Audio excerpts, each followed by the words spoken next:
Barkada. I'm Marie. And I'm Joy.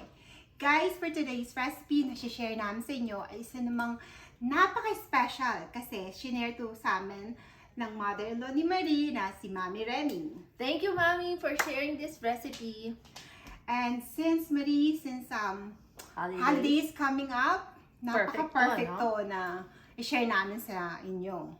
And of course, hindi nawawala pa dito sa mga holidays, like Filipino tradition. Kasi when I was growing up, palagi kaming meron nito. And I'm sure kayo rin. Kami rin. I love this recipe. Yes. And this is Macaroni Salad. At just wait, because there is a secret ingredient. Oh, yes. Okay, so here are the ingredients.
Here it is! Ready na siya. So, titikman na natin. Oo, okay. Can't wait to taste Tingnan it. natin kung kailangan ng adjustment. Pero, okay na to.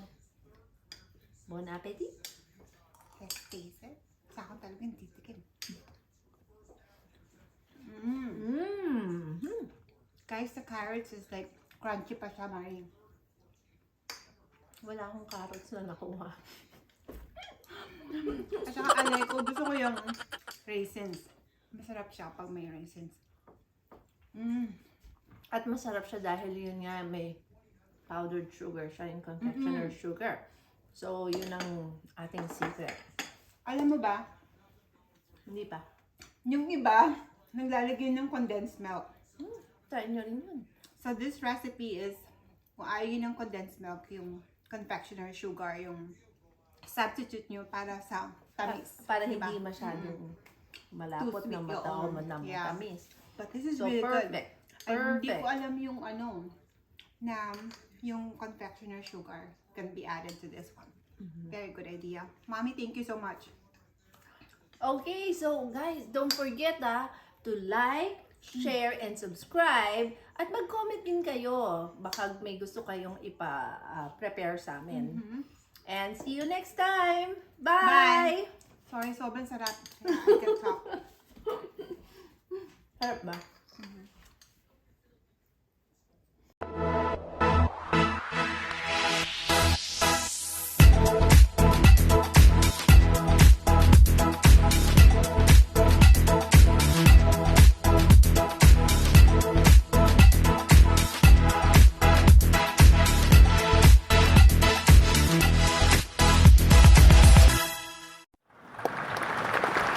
Lutong